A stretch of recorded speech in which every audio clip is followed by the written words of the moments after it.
Live stream with me, Manil, here on Unacademy's YouTube IELTS channel. Now, as always, we are picking up a new topic that will be helpful for you to prepare better for your IELTS test. Just give me a second, let me bring up your comments so that in case you have anything to ask me, I'll be able to answer those questions. All right, yep, we have this up and running here now. So guys, today's lesson is all about 5 words for your IELTS test.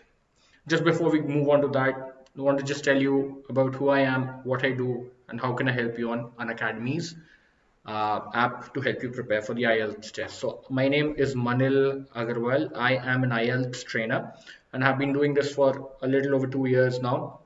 In fact, a lot more than about 2.5 years now, and that's full time. But I have appeared for both the tests, academic and general training, and have been associated with the test for a lot longer. So I scored band 8.5 on both academic and general training, right? Uh, my breakup was 9.9 on listening and reading, and 8 on speaking, 7.5 on writing on both tests. So identical scores across both attempts. And I am a plus educator on Unacademy's platform. There is a platform called Unacademy Plus where you get structured courses to help you prepare for your test, right? So instead of getting piecemeal preparation where you find one video from here and you find one video from there and then you try to figure things out, put everything together, right?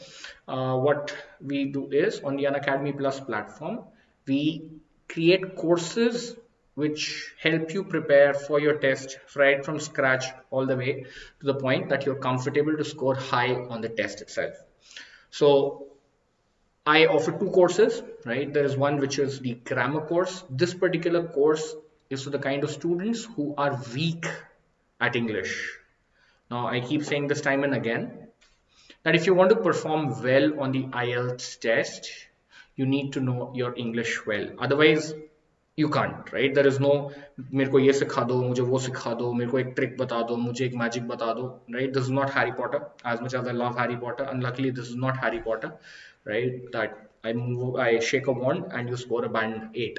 So you'll have to learn your English. Once you know your English well, you will automatically score well on the IELTS test. So there is a grammar course which is particularly for students who are weak at English, so that helps you improve your language.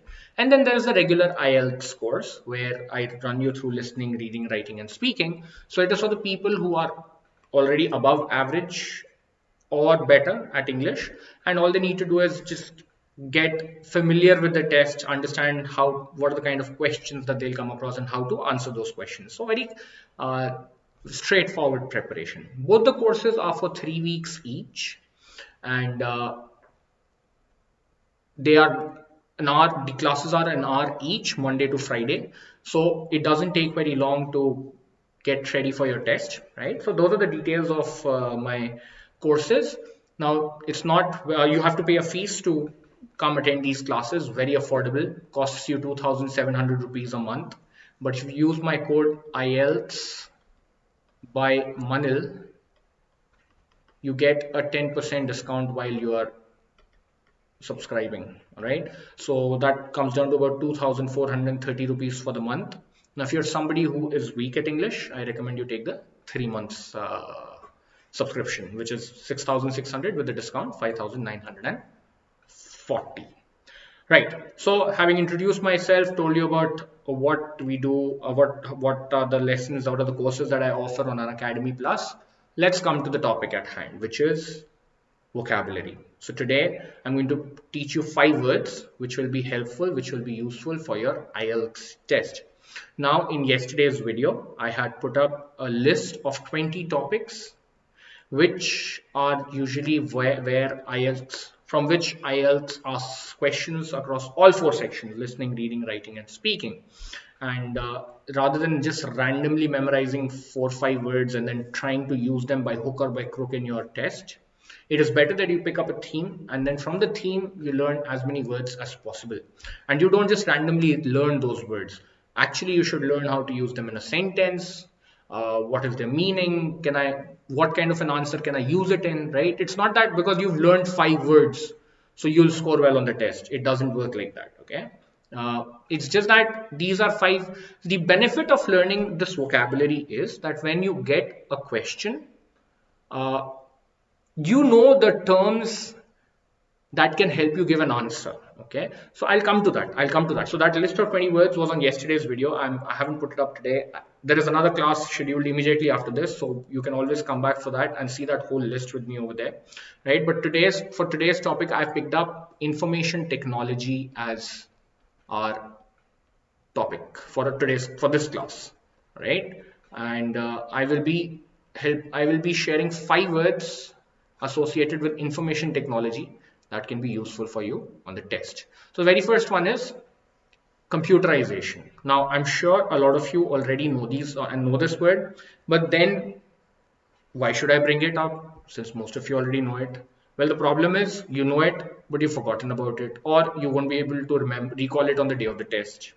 And this is probably one of the easiest words that you can use on the test and still score a very high band score, right? People think when every time you have to score high on the vocabulary part of the test, you should have some sort of a bombshell word. Incorrect. Relevant and to the point vocabulary is always way better. You'll always score you a lot more. Okay. So computerization. What is computerization? Computerization is moving something or some work, right? Moving something or some work from a physical setup to a computer oriented, to a computer based process, right? For example, the lift, right? Uh, in the lift, if you were to, let's say, walk in and then go up to the 6th floor, there were 2 ways. The earlier was the mechanical one, right? Which is where there's a pulley, which of course the mechanical part of it still is there. But then the idea was you pressed a button and that button then kicked a few things and then things happened. So that was a very long process. Instead, you have a computer chip, you have a computer, right? You feed in, it understands everything, and then it sends the lift to the correct floor. So computerization is where basically a computer comes in and takes over from the human, right? So computerization is replacement of human by computer. Not necessarily just replacement, it could also be assistance in certain cases. All right, so that is computerization. How would it be relevant for your like if for example in your IELTS test, how would you use it? Let's say the question is, what do you think is the future of human technology? Computerization, which has been a part of human technology for a while, is now the biggest part of future when it comes to human technology, because as we move on, computers will take over more and more processes in the human life. And probably the biggest example of this is self-driving cars, where computers, through the help of artificial intelligence, will then drive a car all over the world. All right, so that is computerization. First one done. uh, what would be an antonym of computerization? Well, it could be mechanization, humanization. A synonym, digitization. Not really. All right, so computerization. Dated, this is the next word. Now dated could also mean that you've gone out with a person for a dinner, a date, right? As you all know, date, that would be the past tense of the word to date, of the verb to date. But here dated is not a verb. Dated here is an adjective. Okay. uh, what is dated? Dated means outdated. It's nothing but a shorter way of saying outdated or old or behind time. Okay, or redundant. Redundant means not useful anymore. Okay, so with information technology, dated is a very interesting word, right? Because when let's say your question is how again the same question, how do you think future technology will look like? So let's say current technology will definitely be very dated over the next 2 to 3 years, because information technology is such a field where innovation happens every day. So as a result, today where we are seeing screens on which there are no camera holes will sorry, today as we are seeing phones with camera holes, technology would be such that tomorrow such a phone would look very dated, because we may have phones where the pixels themselves may act as cameras or something like that, right? So on and so forth. So dated is something which is outdated, old, behind time, or redundant. Okay, so dated. Next one. Now, guys, even if you heard of these, it'll be great if you revise this vocabulary. Okay, it is. I always recommend that instead of learning a lot of new words, it's always way better to revise your vocabulary, especially in areas where you already know some things, right?